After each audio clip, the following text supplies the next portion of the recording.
A la de tres, con Lluís Gracia. Bien, hoy nos acompaña Daniel Lacalle. Muchísimas gracias por estar hoy con nosotros, Daniel. Gracias a vosotros por invitarme. Este es un programa de entrevistas con valores, por tanto me gustaría preguntarle cuáles son los valores que le inculcaron sus padres pues, de joven y que han hecho pues, que ahora sea uno de los economistas más influyentes en España. Yo creo que los valores del trabajo duro, la responsabilidad, la solidaridad y la empatía con las personas con las que trabajas, ¿no? y con los que convives. Yo creo que los valores de respeto, trabajo duro y responsabilidad ante tus propios actos, libertad y responsabilidad. ¿Cómo era Daniel Lacalle de joven? Pues yo creo que como todos los jóvenes, impulsivo, con prisa, curioso. Y bueno, pues la verdad es que yo siempre he sido buen estudiante, pero siempre me ha interesado mucho más pues, explorar y buscar todo aquello que, digamos, no aparecía en los libros o en la información reglada que nos llegaba cuando éramos unos chavales. Cuando yo era un chaval, para todos los que nos estáis viendo, pues ni había Google, ni Facebook, ni Twitter, ni nada. Por lo tanto, el acceso a información y el acceso a cultura y a todo, pues era muchísimo más restringido. Entonces, yo creo que el hambre de buscar otras fuentes de información a las que estábamos acostumbrados era algo que claramente pues, adquirí desde muy pequeño, ¿no? Así que, pues, bueno, yo creo que un chaval como todos los chavales de hoy en día, y bueno, pues con la suerte que tuve de viajar mucho, eso sí, y conocer muchos países con mis padres, y por lo tanto, pues una amplitud de miras que a lo mejor gente pues que sea un chaval hoy en día, pues la tiene, ¿verdad? Pero en mi época, si se puede decir aquello, pues no era habitual, ¿no? Así que, pues yo creo que un poco, pues ese se puede decir que era el resumen de lo que era yo hecho de joven, ¿no? Daniel, has hablado de información reglada, también un poco de curiosidad, que fue muy importante, pues para llegar donde estás hoy en día. Con este tema de información reglada da la sensación de que muchas veces a los jóvenes y no tan jóvenes pues ya nos ponen la información o las noticias, pues por ejemplo ahora en verano se ha hablado sobre todo de temas de corazón, etcétera, pero no tanto de economía. No sé qué es más importante, pero ahí te quería preguntar, ¿crees que de alguna manera no se habla de economía por algún motivo? ¿O por qué se da más importancia a temas del corazón, famoseos que realmente no nos impactan o no nos aportan nada, y de temas de nuestros bolsillos, de temas de economía, pues no se habla tanto? Eso ha ocurrido siempre. Eso ha ocurrido siempre. La economía, desafortunadamente, es algo que se intenta transmitir la idea de que es algo tan complicado y tan árido que pues no merece la pena. Hombre, es mucho más interesante, o por lo menos morboso, saber qué es lo que le ha pasado a una persona que ha matado a otra en Tailandia, qué es lo que está pasando con la inflación, ¿no? Pero yo creo que ahora es muchísimo mayor el interés de la gente por la economía que cuando yo empecé a estudiar economía. Cuando yo empecé a estudiar economía, la parte de mercados y economía de los periódicos era la penúltima antes de los anuncios de servicios curiosos y anuncios por palabras. Era lo último de lo último, ¿sabes?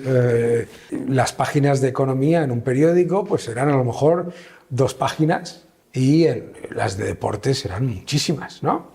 Entonces, yo creo que todo eso ha ido cambiando y con los medios de comunicación prestándole más atención y el surgimiento de una serie de economistas más mediáticos que son capaces de transmitir de una manera sencilla y a la vez rigurosa y entretenida las cosas, yo creo que han mejorado mucho las cosas. Pero claramente, cuando yo tenía 15, 20 años, la economía era una cosa, pues no te voy a decir que marginal, y eso que vivimos, pues recesiones, crisis, estanflación, de todo, sino que era marginal completamente. Y de hecho, los primeros años de la carrera mía, pues eran francamente áridos, ¿no? En cuanto a lo que se enseñaba en aquellas aulas. Yo creo que todo eso ha cambiado a mejor. Y siempre se le puede echar la culpa a los medios de comunicación o a la presión mediática o al exceso de información como algo negativo, pero yo no lo veo como algo negativo. Mucha gente nos habla del riesgo de desinformación por el avance de las redes sociales y todo aquello. El riesgo de desinformación cuando yo era un chaval era del 100% porque la información estaba controlada por el Estado. Y claro, la desinformación era absoluta, ¿no? Entonces, tan absoluta que yo cuando llegué de Reino Unido a España, muchos compañeros de colegio pensaban que yo venía de un sitio horroroso, en donde la vida era terrible y donde todo iba fatal, por la desinformación estatal. El riesgo de desinformación cuando los medios están controlados por el Estado es del 100%. Y el riesgo de desinformación cuando los medios no están controlados por el Estado puede existir, no te lo voy a negar, pero desde luego es mucho menor. Pero al mismo tiempo, ¿por qué a la población le puede interesar más pues temas del corazón que no temas económicos? Y al final también si salen más es porque los medios de comunicación quieren dar muchísima más importancia a esos temas que no... Pero los medios de comunicación no deciden qué es. Parece que sí, pero no es así. ¿Quién lo decide? Lo decidimos nosotros. O sea, somos... Y los medios de comunicación, cuando hay en un entorno de competencia en los medios de comunicación, que lo hay ahora, los medios de comunicación se rigen por lo que la gente quiere escuchar y ver, ¿no? Y se nota muchísimo pues, en las audiencias y todo eso. ¿Por qué a la gente le interesa más los temas del corazón que los temas económicos? Pues es lógico, ¿no? Nosotros, si tenemos una conversación en el patio de nuestra casa o en el patio de colegio, pues hablamos de cosas que acuden directamente a nuestros instintos más primarios, a nuestra forma de, al corazón de nuestro ser humano. Por eso se le llama prensa del corazón. Entonces nos interesa las rupturas de otros, los escándalos de otros, etcétera, etcétera. Igual que cuando nos sentamos en un patio de un vecindario, no es que yo haya vivido muchos, pero igual que, pues, ¿de qué se habla? Pues de los demás, ¿verdad? Eso es completamente humano, ¿no? Y es normal. Y cuando no existían los medios de comunicación competitivos y generalizados como tenemos ahora, había muy pocos, también pues se le prestaba mucha más atención a la vida de los famosos, ¿no? A la vida de los otros, ¿no? Nos interesa la vida de los demás, como reflejo también de nuestras propias debilidades y de nuestros propios, de nuestros propios sentimientos, claro. Daniel, ahora has hablado un poco de debilidades, no tienen nada que ver con el tema que hablábamos ahora, sí. Pero me gustaría preguntarte por las principales debilidades económicas de España. ¿Cuáles son los principales riesgos económicos a los que nos enfrentamos? Las principales debilidades de España yo creo que las conoce todo el mundo, ¿no? Somos un país con un elevadísimo nivel de desempleo constante y además que que permanece, digamos, con distintos cambios estadísticos y distintos cambios metodológicos, que permanece con un gravísimo problema de desempleo juvenil, ¿no? La productividad es el mayor, eso no es tan mediático, se habla mucho del paro, se habla mucho de las pensiones, se habla mucho del equivocado concepto del modelo productivo, pero no se habla del problema de la productividad. Entonces, el principal problema de la economía española es que tenemos empresas en general mucho más pequeñas que las empresas de nuestro entorno. Eso es por culpa de una fiscalidad y una burocracia y unas trabas administrativas muy grandes, muy problemático.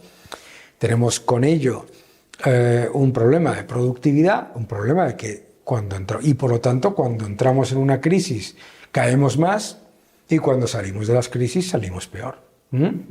Entonces, en general la economía española es una economía que tiene un enorme potencial de oportunidades, pero que parece muchas veces que cuando empezamos a sacar la cabeza del agua en temas económicos después de una crisis, parece como que hay un consenso generalizado y de hecho te diría que promocionado desde el poder político de hasta aquí hemos llegado, ya más, ¿sabes? No, hombre, ya hemos recuperado, no, lo estás viendo ahora, ¿no? Hemos recuperado el PIB del año 2019.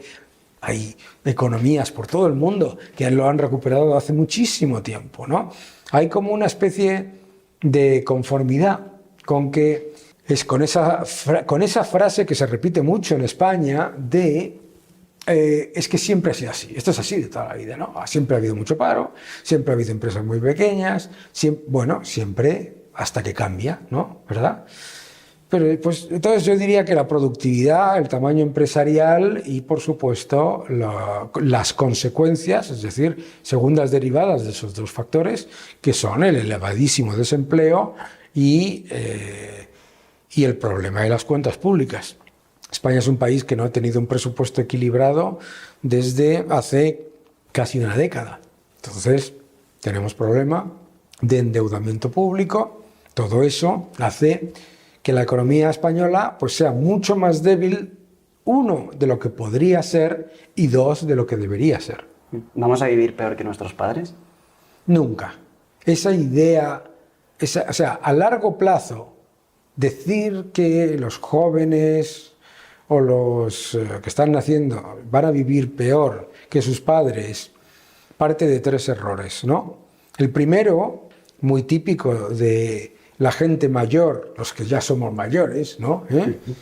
Es la nostalgia. En mi época sí que se vivía bien. Mentira. Completamente falso. Completamente falso. O sea, tú o cualquier joven que nos esté viendo ahora dirá, bueno, es que cuando usted tenía 18 o 20 años, pues tenía muchas... No es cierto. Teníamos muchísimo menos acceso a todo, muchísima menos libertad y muchísimo menos calidad de vida, ¿no?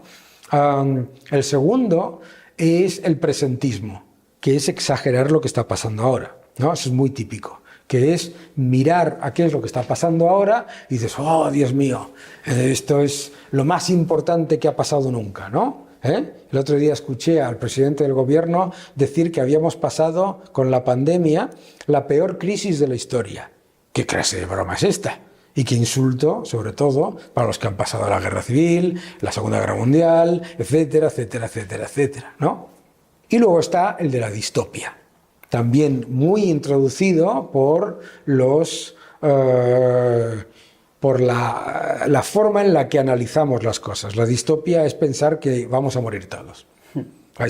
La inteligencia artificial te va a quitar el trabajo, no va a ser todo un horror, la tecnología va a acabar con todo, se va a acabar el petróleo, se va a acabar el carbón, se va a acabar el trabajo y se va a acabar todo. Y las tres son falsas. La nostalgia es la peor porque además edulcoras, los mayores edulcoramos nuestra vida y claro, los jóvenes dicen, oye, pues dice mi abuelo o dice mi padre que ellos se pudieron comprar una casa en menos tiempo que yo. Claro, no saliendo jamás de vacaciones, no saliendo jamás a comer fuera, no saliendo jamás a tomarse algo en ningún sitio. Claro, ¿entiendes? O sea, muchas veces no, siempre cuando hablamos de nuestro pasado, intentamos, sin darnos cuenta, mostrarle a la gente una situación que era mucho mejor a lo que realmente era, claro. Y entonces, para muchos jóvenes que nos estarán viendo, dirán, oye, pues es que antes la vida era mucho más fácil. ¿Cómo va a ser la vida mucho más fácil hace 30 años, o hace 40, o hace 50, ¿no? O sea, mi abuela perdió 2 hijos en la infancia, se murieron, y era una persona supuestamente privilegiada, ¿verdad? ¿Sabes? ¿Cómo va a ser? O sea, el acceso a cultura, el acceso a educación, el acceso a bienes y servicios que tiene cualquier chaval hoy en día, yo hubiera pagado por ello. Y desde luego no vas a vivir peor que tus padres, nunca. Nunca. Hombre, puedes vivir peor que tus padres si aquí se llevase a cabo un destrozo como el que se ha llevado a cabo en Argentina o en Venezuela o en lo que sea. Pero en condiciones normales, incluso con todos los retos que estamos viviendo, no vas a vivir peor que tus padres. Y si tus padres te dicen que vives peor que ellos, te están mintiendo. Pero además te están mintiendo. No a sabiendas, sino simplemente porque percibes más, mantienes más una visión edulcorada de tu pasado. Y ahora que he hablado de desastres, etcétera, ¿se avecina una crisis? Bueno, crisis va a haber, obvio. A ver, tenemos que entender qué es una crisis. ¿Qué es una crisis? Una crisis es la manifestación de un exceso previo. Una crisis es la resaca de una borrachera, ¿de acuerdo? Entonces, cuando tenemos una resaca, los que bebéis o los que beben, si tú no bebes, yo no bebo, pero cuando tienes una resaca, no le echas la culpa a la resaca, le echas la culpa a la noche de fango que te has metido, ¿no? ¿De acuerdo? El problema con las crisis es que no se analiza la borrachera cuando te metes en ella, el aumento de endeudamiento, el aumento de los desequilibrios fiscales y monetarios, etcétera, etcétera. O sea, en economía digamos que se dulcifican las burbujas, los excesos económicos, ¿no? A la gente le molesta que se le diga que durante una época el país ha vivido por encima de sus posibilidades. ¿Y por qué le molesta? Porque dice, oye, yo no he vivido por encima de mis posibilidades. Y probablemente esa persona no. Estamos hablando de la economía en agregado. Y la economía en agregado son muchas cosas, ¿no? Entonces, los excesos monetarios, fiscales, endeudamiento, etcétera. Una crisis no deja de ser el resultado inevitable de sobrepasar ciertos límites. Entonces, por supuesto que va a haber una crisis, ¿no? La cuestión es cuándo y cómo, ¿de acuerdo? Y eso ya depende mucho más de la acción humana que del análisis económico. Es decir, uno de los errores que existe ahora mismo en el análisis macroeconómico por parte de los organismos internacionales es ignorar la acción humana. Por ejemplo, si todo el mundo está temiendo una crisis, la crisis no llega. ¿Por qué? Porque la acción humana te hace que ante el temor de tener una crisis seas más prudente, tomes menos deuda, tomes menos riesgo. Las crisis se generan siempre cuando se percibe que no hay ningún riesgo, ninguno. Por eso las burbujas y los grandes factores que hacen explotar una crisis siempre vienen de activos en los que piensas que no hay ningún riesgo. No se genera una burbuja inmobiliaria porque la gente diga, ja, voy a tomar una enorme cantidad de riesgo en inmobiliario, sino porque piensas, las casas nunca bajan, esto siempre lo voy a poder vender, etcétera, etcétera. Es decir, porque piensas que no hay ningún riesgo, ¿de acuerdo? Las crisis siempre ocurren en los activos o en las partes de la economía en las que se percibe que no hay ningún riesgo, nunca en aquellas en las que los ciudadanos y las empresas perciben que hay alto riesgo. ¿Y hay algún activo que pueda parecer que no tiene riesgo y que pueda ser Claro. un predecesor, como por ejemplo? Los bonos, los bonos soberanos, lo fueron el año pasado, ¿verdad? El año 2022. La gente que pensaba decía, bueno, yo voy a cargarme de deuda pública, porque la deuda pública siempre tiene menos riesgos, el activo de menor riesgo da bajos tipos de interés, pero como sube el precio más de lo que me da por tipo de interés, entonces yo compenso, etcétera, etcétera, etcétera, gran acumulación de inversión en deuda pública, piñazo, ¿no? Claro, eso. ¿Y por qué se da? Pues se da por eso, por esa percepción de que no hay ningún riesgo, claro. ¿Y en los próximos 10 años usted cree que podría haber una crisis importante? Claro, probablemente sí. ¿Y cómo nos podemos preparar? La mejor manera de prepararte para una crisis es no caer en los 3 argumentos más típicos en los que te hacen meterte en una crisis, ¿no? El primero es cuando te dicen, esta vez es diferente. Entonces, no, todo lo que tú estás viendo suena chirría, pero es que esta vez es diferente. Hombre, por favor, ¿sabes? Siempre va a haber algún experto que te lo diga. Esta vez es diferente. Segundo, cuando te digan, todo el mundo lo hace. Todo el mundo lo hace.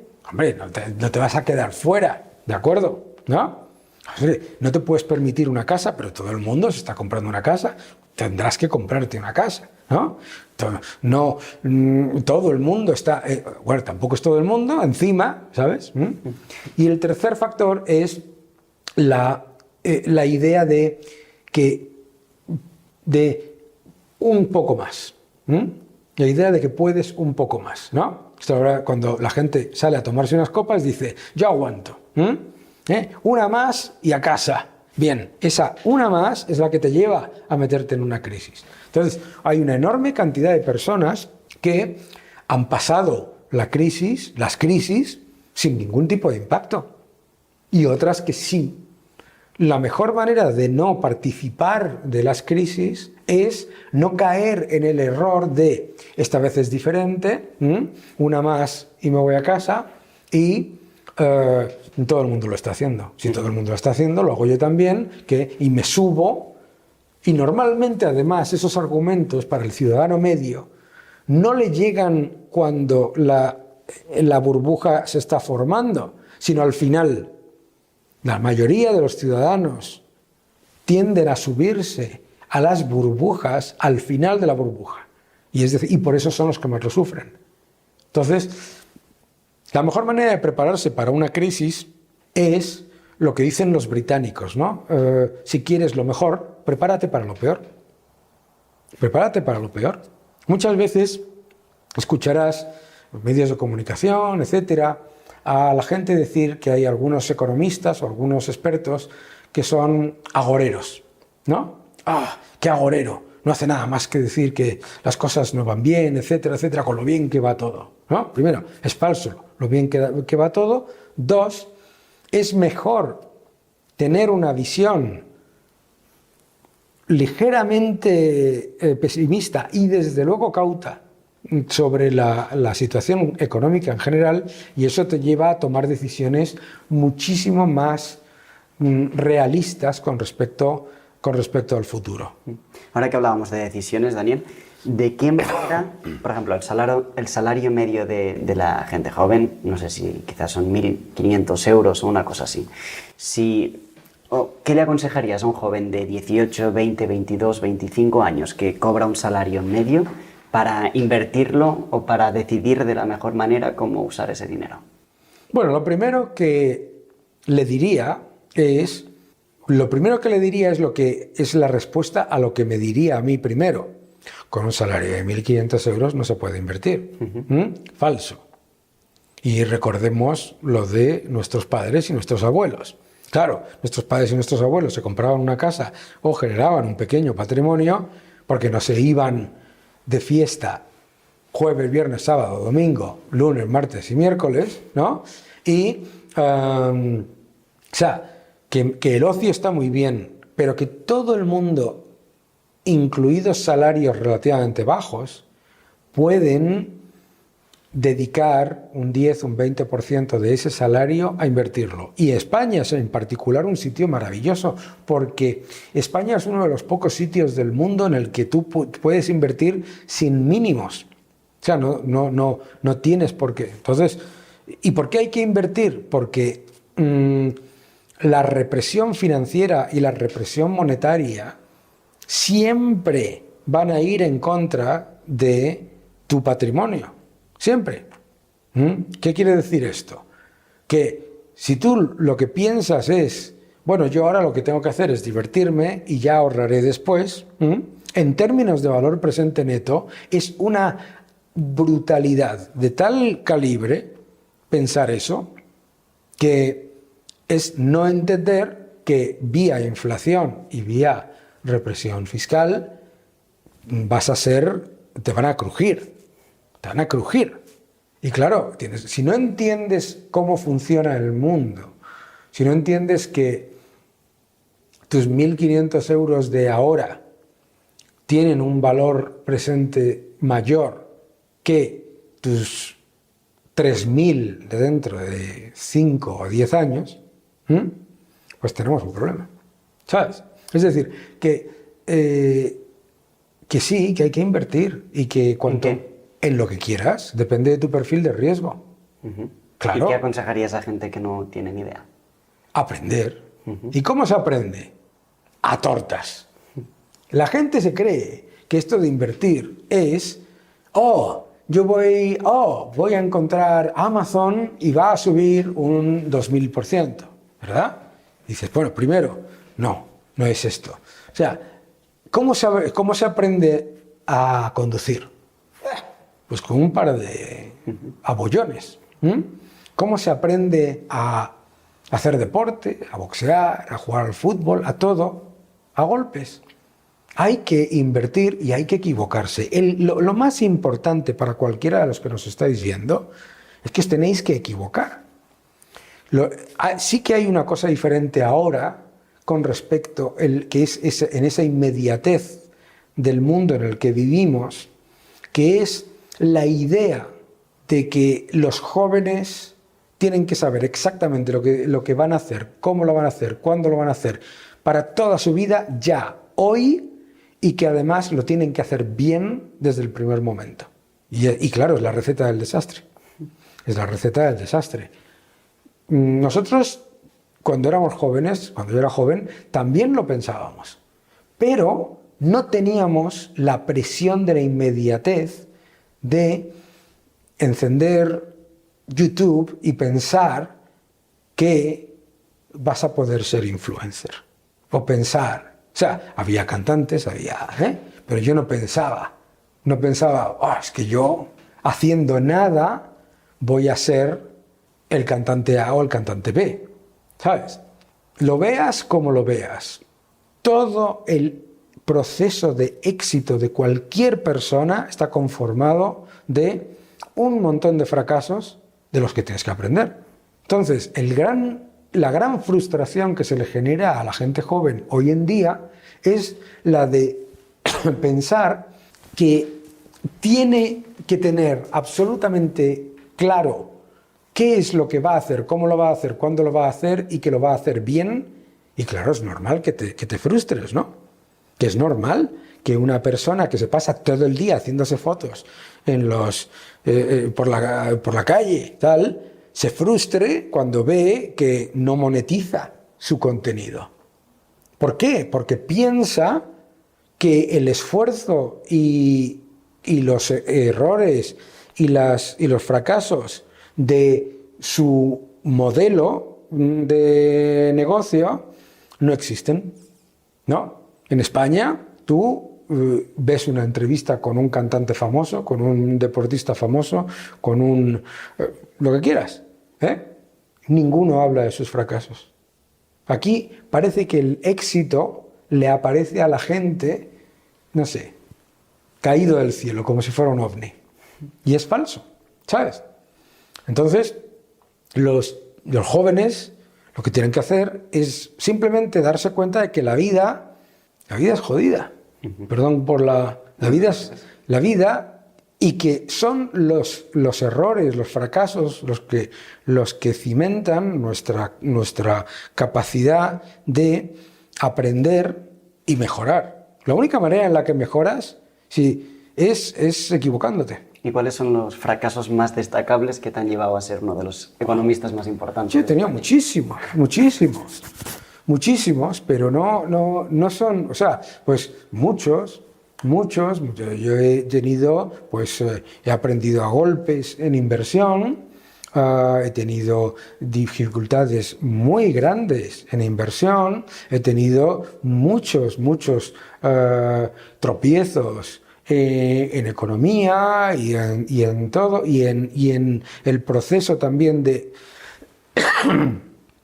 ser relativamente conocido, con fuertes, con problemas de muchos sentidos, ¿no? Muchísimos. De hecho, es que, lo normal es que de un gran éxito vengas de muchos pequeños fracasos, pero los aprendes de ellos, ¿no? Te levantas y sigues para adelante, ¿no? Yo creo que es lo que tiene que darse cuenta cualquier joven que nos vea, ¿no? Que, oye, no pasa absolutamente nada, ¿no? Yo decidí ir a este puesto de trabajo. Ese puesto de trabajo no era lo que yo quería, lo que yo consideraba, etcétera, etcétera. Move on, next, ¿sabes? Y fortalecer tu capacidad de enfrentarte a los cambios que da el día a día, ¿no? Si te parece, hablemos también del ahorro, que es algo que quizá no se tiene en cuenta porque, no sé, quizá sobre todo gente joven, si ganas poco dinero, pero al mismo tiempo quieres tener vida social, por tanto, claro, te gastas ese poco dinero y no ahorras nunca. Entonces, no sé si podrías hablarnos de por qué es importante ahorrar y no sé si incluso el porcentaje más o menos.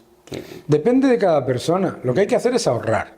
¿Por qué? ¿Y por qué? Porque hay que tener primero, porque vamos a empezar por qué. ¿Por qué la gente decide no ahorrar? Y la razón por la que decide no ahorrar es porque da por hecho su situación actual. ¿Estamos locos? O sea, tú no vas a tener nunca ningún problema, no vas a tener, ¿sabes? Imagínate que tú decides montarte en un coche e ir por la carretera sin airbag. ¿Por qué? Porque vas por la carretera, todavía no me ha pasado nada, ¿no? Pues claro. Entonces, ¿qué es ahorrar? Ahorrar es tener una capacidad de darte libertad financiera para el caso de que en un momento dado las cosas no se tuerzan, ni siquiera que se tuerzan, sino den un giro, ¿sabes? Y las cosas dan un giro siempre. Entonces, si a mí me dicen, no, es que yo no quiero ahorrar porque total, ¿para qué? Es exactamente lo mismo que decir, no, es que yo no me quiero poner un casco cuando voy en moto porque total, ¿para qué? Si yo todavía no me he matado con la moto. Pues la probabilidad es del 100% de que tengas un problema. Del 100%, ¿vale? Cualquiera. No tiene ni siquiera que ser un accidente grave. Te caes, te das con la cabeza en una esquina. Es decir, ahorrar es simplemente reconocer la volatilidad y la realidad de lo que es la vida. Negar lo que es la vida es lo que te hace no ahorrar.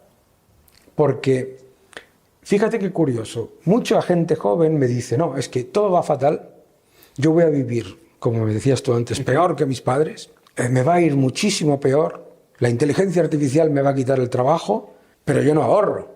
¿Eh? O sea, vas a morir, ¿sabes? O sea, en realidad, ¿qué estás haciendo? Estás haciendo exactamente lo contrario a lo que dices que piensas, que probablemente lo que significa es que no piensas que todo eso va a ocurrir, sino que piensas que siempre va a haber alguien que te rescate. Y eso tampoco pasa. Entonces, por eso hay que ahorrar siempre.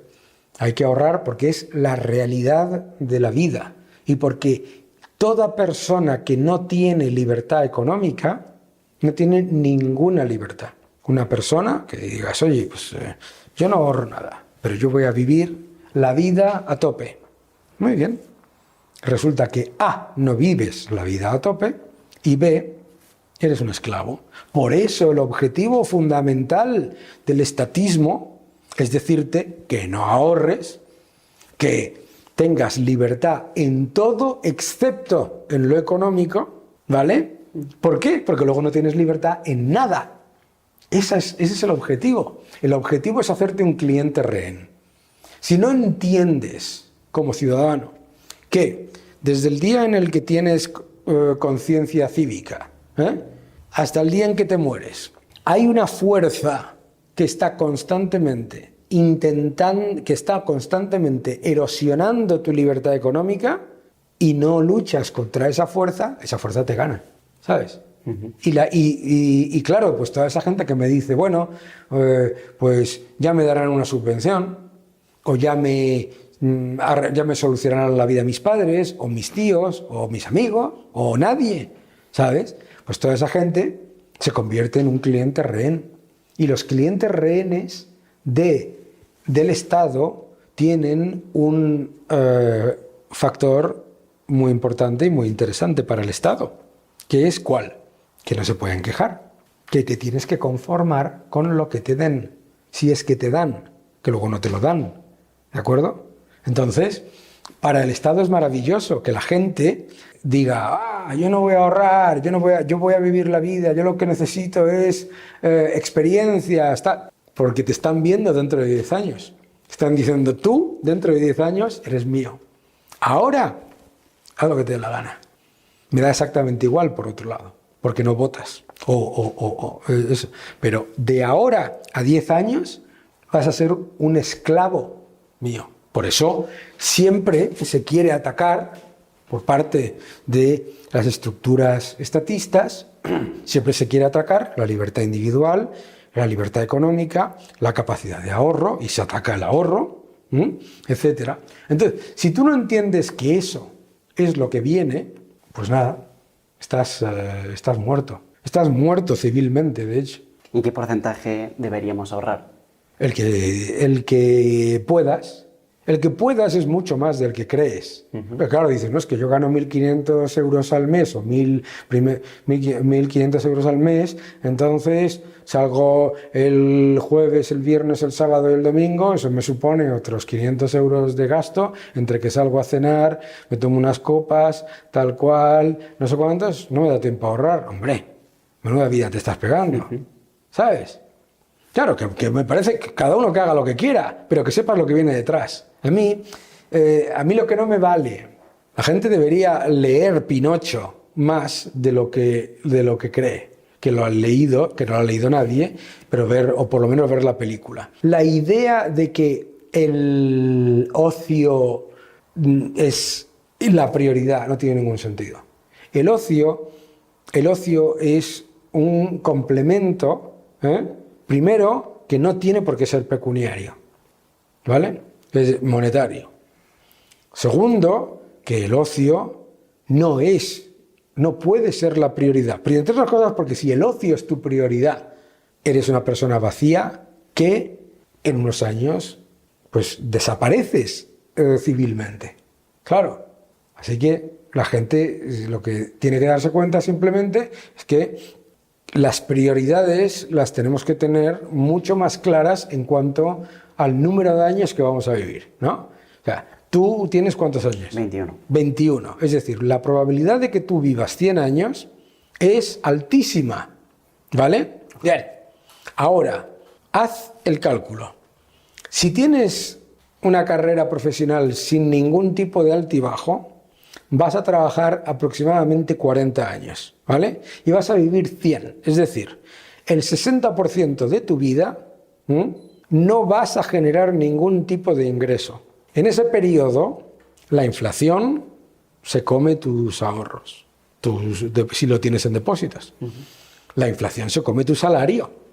Claro. Tú dices ahora 1.500 euros es muy poco. Diles lo que eran 1.500 euros hace 30 años. Entonces, si no te das cuenta de que en valor presente neto lo que tienes que hacer es maximizar la cantidad que inviertes hoy y no la que vas a invertir dentro de 40 años, ¿sabes? Pues eso es lo que tienen que hacer. ¿Que no lo van a hacer? Pues también. Podemos hablar también de endeudarse, que a veces también hay mucha gente que se endeuda quizá demasiado rápido sin pensarlo bien. Bueno, la deuda, como todo, es una herramienta.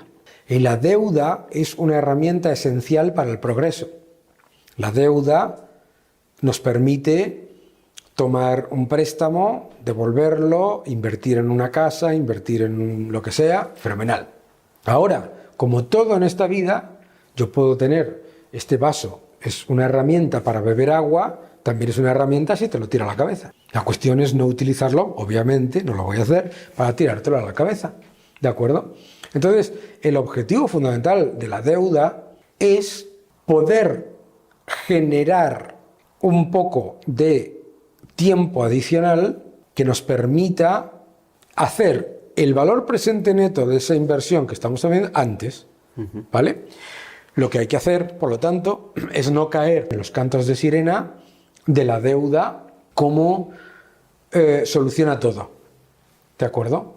O sea, si los tipos de interés son bajos, yo me endeudo masivamente y entonces cuando suben los tipos digo que hay que ver qué mal que han subido los tipos. No, hombre, será que he tomado una deuda que no me podía permitir. Entonces, yo creo que simplemente es hacer análisis realista sobre nuestra capacidad de repago de esa deuda, simplemente. Y nos podemos equivocar, ¿vale? Pero no echarle la culpa, al camarero de que la comida está mala, echarle la culpa al cocinero, no al camarero, ¿de acuerdo? Y Daniel, ¿quién o quiénes controlan la economía mundial?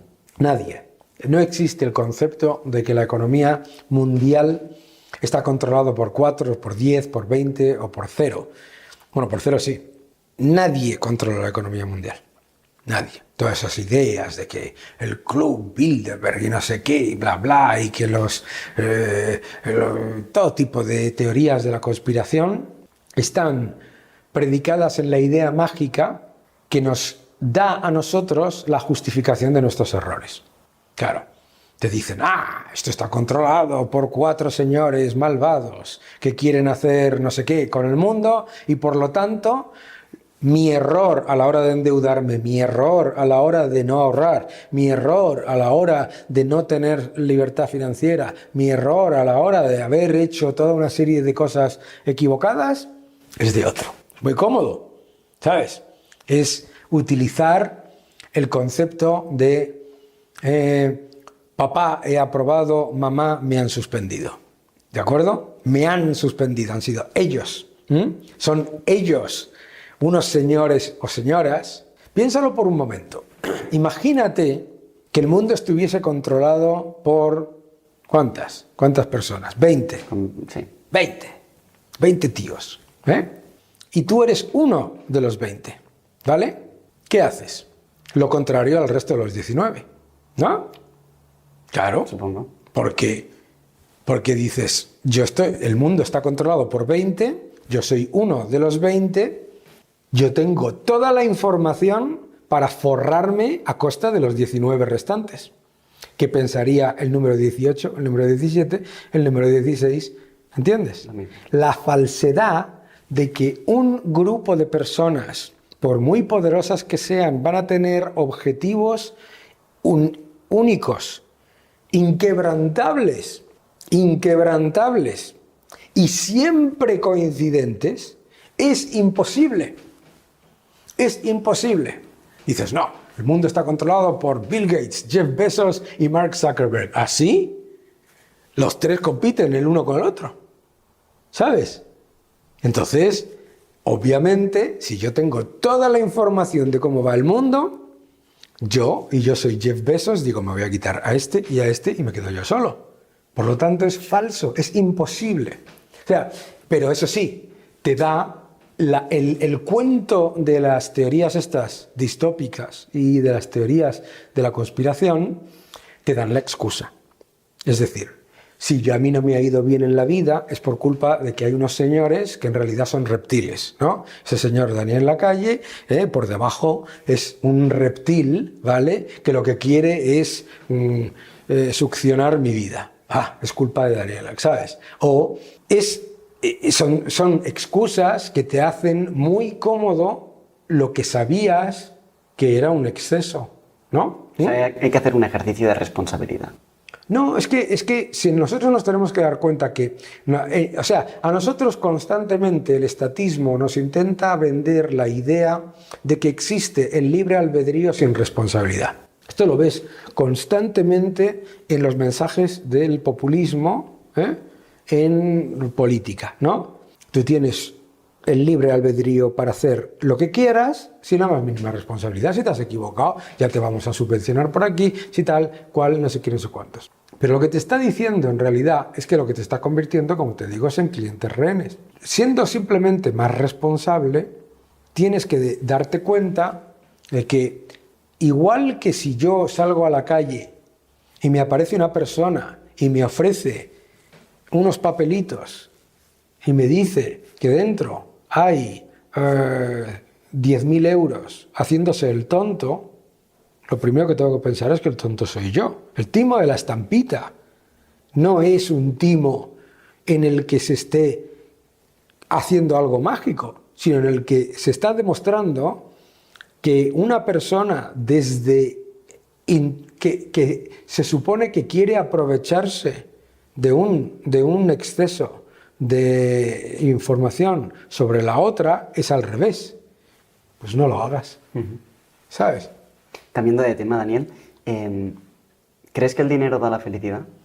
El dinero no da la felicidad, pero no hay felicidad sin dinero.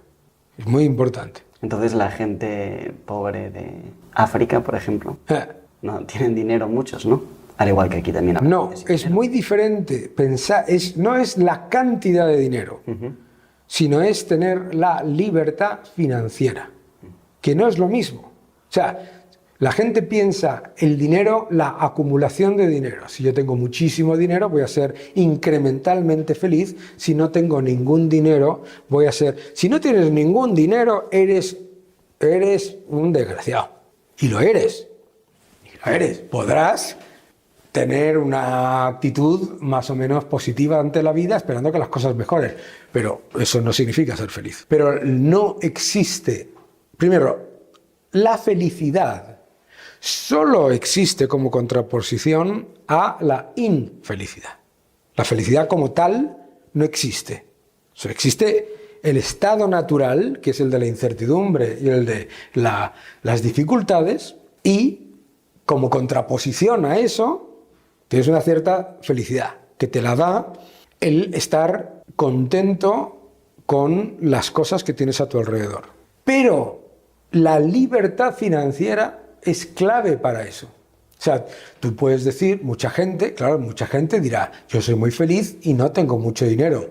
Ojo, puede ser muy feliz, entre otras cosas, porque la cantidad de dinero que tiene es equivalente o mayor, es mayor de hecho, a sus necesidades financieras. Lo tienes que ver igual que el déficit del Estado. Tienes superávit financiero, ¿vale? Aunque sea poco, no necesitas salir todos los días por ahí, no vas a comer por ahí, bien, y puedes ser feliz.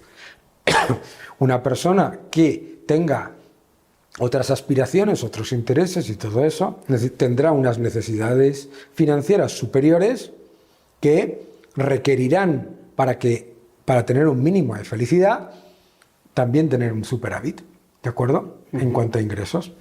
Pero la idea de la felicidad en la pobreza no existe. No existe. Claro, tú dices, oye, pues, ¿y los monjes franciscanos? O todos estos que hacen un voto de pobreza. Un momento. Esas personas están haciendo exactamente lo mismo. ¿Qué es lo que hacen? Reducen sus necesidades financieras al mínimo básico y son felices. Pero eso no significa que no tengan dinero. Es más, no significa que no tengan dinero de los demás, que venga vía subvenciones, vía donaciones, vía etcétera, etcétera, etcétera, etcétera. ¿Ok? ¿Y no podría ser que también a ellos les llena muchísimo más, o a ellos no les llena el dinero, por ejemplo. El dinero no llena, ni vacía. El dinero es simplemente un medio de cambio. El dinero no hace nada, ¿de acuerdo? Tú puedes tener, yo qué sé, yo me compro un disco y a mí eso me hace muy, muy feliz, un disco o un libro. Me compro un disco o un libro y es un gasto muy pequeño, pero no es por el dinero, es por el disco o el libro, ¿ok? A lo mejor tú, que vas hecho aquí un pincel, vas súper elegante, me dices, oye, pues a mí esta chaqueta fantástica me hace feliz. Ah, lo que te hace feliz es la chaqueta, no el precio, ni mucho menos el dinero, ¿de acuerdo? Decía David Lee Roth que el que dice que el dinero no da la felicidad no sabe dónde comprar. Es un chiste, obviamente, pero no le falta cierta razón, en el sentido de que lo que está diciendo es, ¿pero qué me estás contando? Me estás contando que una persona que ha trabajado duro, que ha conseguido ser famoso, que ha conseguido sus sueños, que etcétera, etcétera, etcétera, etcétera, y recibe una remuneración monetaria por ese éxito, ¿no lo está disfrutando? Anda ya. Lo que te está diciendo es la verdad. Te está diciendo la verdad. Y por supuesto que puedes ser feliz, hay gente que puede ser feliz con poco dinero y gente que puede ser muy infeliz con mucho dinero, porque no es una cuestión de la cantidad, sino de tus expectativas y sobre todo de lo que tú creas, porque ¿de dónde viene muchas veces la infelicidad de las personas que tienen mucho dinero? De que tienen la evidencia de que no lo han ganado ellos. El padre se ha hecho multimillonario, el hijo se lo gasta, pero es infeliz. ¿Por qué? ¿Por qué? Porque estás viendo la manifestación del valor añadido de otra persona, no el tuyo. Si tú ganas más dinero y te compras una chaqueta todavía más chula que esta, claro que eres más feliz. Por supuesto que eres más feliz. Y claro que el dinero, la libertad económica, no hay felicidad sin libertad económica, ninguna. Tú puedes ser una persona en Kenia y tener libertad económica total, con una cantidad de dinero pequeña, pero es completa y absolutamente libre. Y puedes ser una persona en Kenia ganando un salario del Estado vía corruptelas o lo que sea, si es que fuera, no estoy diciendo que Kenia sea un país corrupto ni mucho menos, vía corruptelas y ser profundamente infeliz. ¿Por qué? Porque la manifestación de ese medio de pago no está reflejando tu valor añadido, sino el valor añadido de otro. ¿De acuerdo? Una gran diferencia. Bueno, pues ya para terminar, Daniel, no sé qué consejos darías a toda la gente joven y no tan joven, pues que escuchen esta entrevista. Pues mi primer consejo y el más importante es que os equivoquéis. Hay que equivocarse. Hay que tomar riesgos, ¿no? Hay que tomar riesgo. Hay que salir fuera. Tu novio o novia o novie de hoy no es tu pareja de dentro de 20 años, lo siento. Alguno lo será, alguno, pero muy pocos. Por lo tanto, tomad riesgo, salid fuera, equivocaos, aprended de la vida, conoced gente de otras culturas, de otras religiones. Un gran problema en España. Solamente conocemos gente igual que nosotros y pensamos que somos diversos y no lo somos. Solamente conocemos gente igual a nosotros. Muy, muy, muy problemático eso. Gente de otras culturas, de otras razas, de otras religiones, fíjate lo que hablábamos antes de África, ¿no? Equivocarse, tomar riesgo, llevar a cabo diferentes proyectos y luego en esta vida, pues sí, disfrutar trabajando. Hay que disfrutar trabajando. Hay que darse cuenta de que trabajar es lo mejor que nos ha podido pasar a los seres humanos, que es la cooperación entre individuos diferentes. Y que lo que se aprende trabajando es muy difícil que se aprenda, desde luego, en la familia o en cualquier otro lado. Pues eso es todo, Daniel Lacalle. Muchísimas gracias por haber estado este ratito con nosotros. Muchas gracias.